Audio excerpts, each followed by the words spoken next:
Om Swastiastu, nama saya Ibu Siti Made Lanang Agung. Saya lahir di Mopugat, Sulawesi Utara pada tanggal 28 September 1994. Profesi saya pelukis digital wayang kamasan.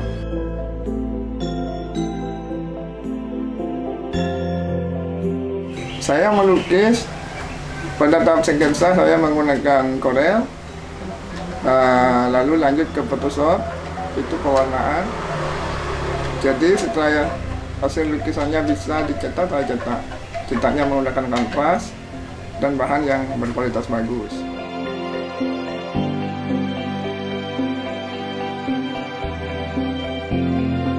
Saya mulai belajar melukis itu di tahun 2005.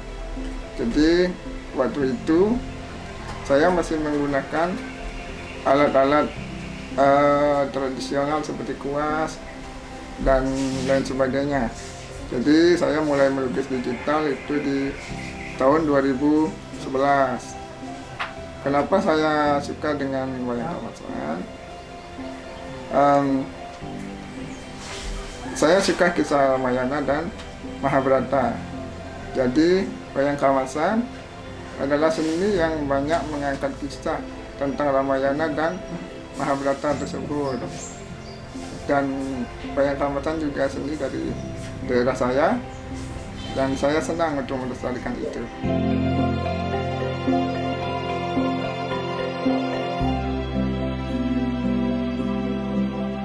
Proses melukis menggunakan digital itu saya pada awal sketsa saya menggunakan Corel, dan tahap pewarnaan saya menggunakan Photoshop karena menurut saya Photoshop lebih memiliki warna yang bagus, jadi saya menggunakan Photoshop. Sampai finishing pun saya menggunakan Photoshop. Jadi pada saat saya melukis lukisan Ramayana ini, saya terinspirasi dari bagaimana Rama dan Sinta mengasihkan diri ke hutan. Saya sangat menyukai kisah-kisah Ramayana, jadi ini sangat menarik buat saya.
Rumah Bali ini berdiri karena keprihatinan kami dengan kawan-kawan yang berniat baik kepada saudara-saudara kita yang penyandang disabilitas. Waktu itu kita mulai tahun 95, saya masih tinggal di Yogyakarta. Waktu itu didatang oleh sekelompok orang minta sembahyang di satu tempat di pura. Nah, kita izinkan sembahyang. Dan waktu itu sembahyang mestinya tidak boleh ada izin dan tidak izin, gitu. Karena mereka pendatang, mereka minta izin masuk ke pura. Saya bilang ya. Nah, itu dia turun dari mobil dua rombongan. Terus saya kaget. Ternyata yang datang saudara-saudara kita dari Bali, semua penyandang disabilitas. Ada yang pakai kursi roda, ada pakai protese, kaki palsu, ada yang pakai tongkat. Nah, dari situ saya sendiri mulai mengabdikan diri di yayasan orang di Jogja. Itu berkembang sampai tahun 99. Nah, setelah tahun 2000 kami dipindah tugaskan ke Denpasar. Nah, karena dari situ kita tinggalkan banyak anak-anak penyandang dari Bali. Setelah kita bina pemberdayaannya, mereka pada tanya, jadi siapa nanti akan ngurus di sini Pak, Bapak tinggal gitu ya. Tidak apa-apa, nanti Bapak akan lapor di Bali. Nah, sampai di Bali sebelum kami proses pindah kantor karena PNS di Denpasar, kami pergi ke Dinas Sosial Provinsi Bali. Waktu diterima dengan baik oleh Kepala Dinas Sosialnya, sudah ajak bertemu dengan waktu itu Pak Wakil Gubernur, waktu itu Pak masih Dewa Sri Putra, dan Pak Wakil Putra juga langsung mengajak bertemu dengan Pak Gubernur waktu itu Pak Rodato. Sepakatlah beliau pejabat di Bali itu mengatakan saya dibanding ke yayasan yang ada di Jogja. Apa yang kami ceritakan, beliaunya ingin mendapat bukti yang langsung. Sehingga beliau pejabat di Bali waktu hampir semua bupati itu tahun 99-2000 semuanya menyaksikan dengan kehendak beliau sendiri bahwa saudara kita ada di Bali banyak dibina oleh yayasan lain di Yogyakarta. Dengan saya sendiri karena sebagai relawan di situ, merasa meninggalkan mereka ingin juga ikut pulang ke Bali. Nah, karena jumlahnya waktu itu sekitar 80-an orang, jelas kami kesulitan mencari tempat gitu. Yaitu waktu itu Pak Gubernur mengambil inisiatif, oke kita berikan yayasan di Bali yang motivasi sama dengan yayasan dari Yogyakarta itu, bentuk kegiatannya sama, orang dari layani sama. Nanti awal-awalnya difasilitas oleh Gubernur, dipinjamkan tempat kami, dikasih kantor, dikasih tempat pelayanan rumah sakit. Nah, lama-lama berkembang dia. Nah, tahun 2000 formalnya kita bentuk badan hukumnya nama Yayasan Bunga Bali. Nah, saya baru berkembang dalam waktu kurang lebih 8 tahun. Tahun 2008 baru kami difasilitasi oleh pemerintah dibahkan tanah ini untuk dibangunkan gedung utama yang dibangun oleh Dinas Sosial, oleh Departemen Sosial RI di Jakarta. Nah, yang di belakang sekarang memang ada 2 blok gedung, semuanya luasnya hampir 1.200-an, itu sepenuhnya dibantu oleh donatur. Dan untuk tetap kami ada 9 orang, mungkin semuanya hampir 80% mereka tinggal di luar Bali, tapi semuanya punya usaha di Bali, terutama daerah pariwisata, usaha wisata. Di situ mereka mensupport karena dedikasi mereka tidak lain hanya untuk berterima kasih kepada masyarakat Bali. Melalui yayasan ini mereka membantu anak-anak penyandang yang ada di Bali khususnya, dan berkembangnya kemudian kami melayaninya tidak hanya cukup di Bali saja, hampir seluruh Indonesia kita layani penyandang disabilitas dengan 4 unit kegiatan.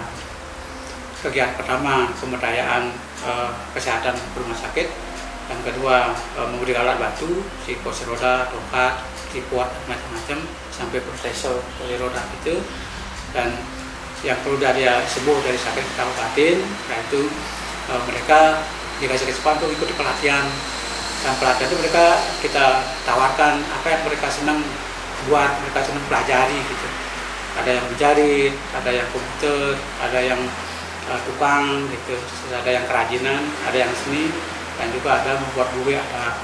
Nah, setelah mereka dilatih minimal 3 bulan atau sampai setahun gitu, setelah mereka bisa mampu menghasilkan sesuatu, contoh seperti produk ini, mereka kita lepas mandiri gitu.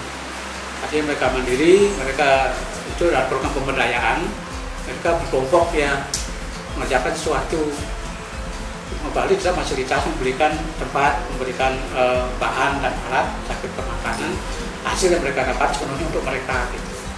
Itu pemberdayaannya.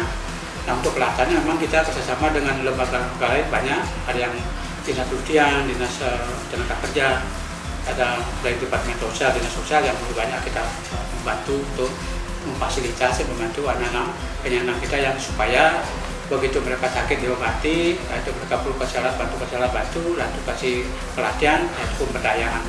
Sehingga hasil akhirnya adalah untuk memandirikan mereka. Kalau mereka sudah mandiri, otomatis mengurangi ketergantungan dengan orang lain. Nah, ini khusus untuk yang kami bina di bidang keterampilan dan lukis, sebetulnya jumlahnya ada 5, dan hampir kelimanya jujur mereka sudah termasuk berhasil. Yang pertama kita lihat Agus Murtayasa, sudah kita sampai ajak ketemu dengan Wakil Presiden, ya disupport dengan baik. Sekarang ada di Art Center, mereka dikasih fasilitas untuk menjalankan pameran dan berlukis di sana. Dan di Buleleng Sedirit ada 1. Dan yang terakhir ini memang karena dia bergabungnya belakangan, Buci Lanang itu dalam Agung, itu memang kita harapkan memang mereka, dia sendiri agungnya bisa tetap produktif untuk melukis dengan sistem digital. Karena harapan kita kalau secara konvensional biasa, keberhasilan mereka sangat ditentukan oleh siapa yang menanggapi dengan positif, dengan baik, karya-karya yang mereka hasilkan. Ternyata di lukis digital Agung ini juga termasuk lumayan, si Agung ini banyak yang senang karena kreatnya itu ada lain dari yang biasanya mereka kalau foto ya begitu, tapi sekarang fotonya dimodifikasi oleh Agungnya, karena banyak yang tertarik gitu. Dengan begitu harap kami juga yang akan datang tidak hanya yang 5 orang itu kita bina di bidang lukis, yang lain juga masih banyak kita ingin kembangkan. Dengan demikian inilah kita lihat sebagai tutor-tutornya mereka untuk mempengaruhi kepada yang lain dengan kategori atau dengan indikasi yang penyandangnya sama ataupun lebih berat. Karena misi kami di Yayasan adalah membangun kemandirian mereka supaya mereka bisa mandiri, mengurangi tergantung dengan orang lain. Dengan demikian, kalaupun misalnya nanti mereka sudah tidak ada yang orang tua tidak ada, setidaknya mereka masih bisa hidup berdasarkan keterampilan yang mereka miliki seperti pelukis itu. Nah, khusus untuk Melanang, memang kami pesan betul lanjutkan apa yang mereka bisa lakukan. Yang penting bagi kami sebagai fasilitator yayasan, kita berharap memang di samping untuk diri sendiri juga akan mempengaruhi orang lain. Paling tidak Agung kita mohon sama mereka atau sama dia supaya apa yang mereka miliki supaya dikembangkan juga kepada teman-teman yang memang sejenis dengan dia. Syukur bisa lebih baik. Hasilnya yang penting mereka bisa sama mandiri menyampaikan pesan dan ilmunya atau kesannya bahwa dengan kondisi fisik seperti itu mereka mampu berbuat untuk orang lain juga, yang itu juga untuknya sendiri. Oke, saya sebagai orang tuanya Gusti Lanang merasa ya, bangga juga dengan keterbatasannya dia bisa melukis dengan digital begitu misalnya ya. Padahal menurut dia katanya sulit itu, jauh lebih gampang kalau pakai tangan. Nah, dengan begitu ya saya banyak mensupport walaupun dia juga nggak tamatan sekolah, nggak pernah belajar di matematika ya. Jadi dia juga nggak pernah ngajari masalah laptop, nggak pernah ya, dan jadi ya syukur dia bisa beraktivitas lah. Moga-moga bisa memberikan motivasi pada teman-temannya yang lain begitu ya. Jadi cukup senang walaupun ya mungkin dalam perasaan juga berat kan gitu ya. Ya harus jagain dia gitu. Ya tapi ya enggak ada pilihan misalnya. Ya harus ya cukup disyukuri aja. Saya berharap misalnya adik Niki ya, adik lanangnya ya bisa terus istilahnya itu beraktivitas, mudah-mudahan bisa diterima di masyarakat luas misalnya nih, dengan keterbatasnya dia, begitu harapannya ya, kedepannya mudah-mudahan sukses.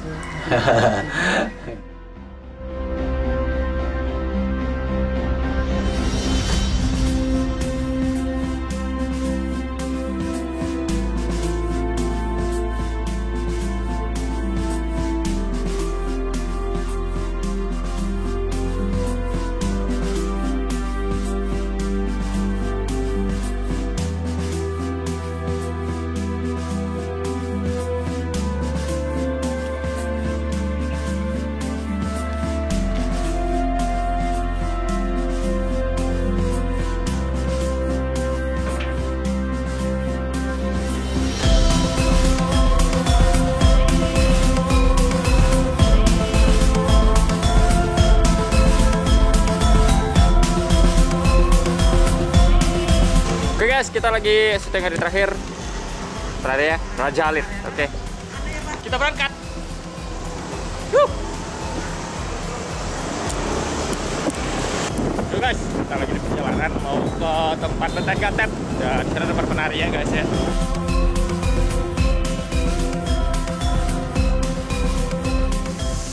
WhatsApp. Kita sudah di Lenteng Gatep. Hari ini adalah hari terakhir syuting film dokumenter dan orang seniman. Oke, see you soon. Yo.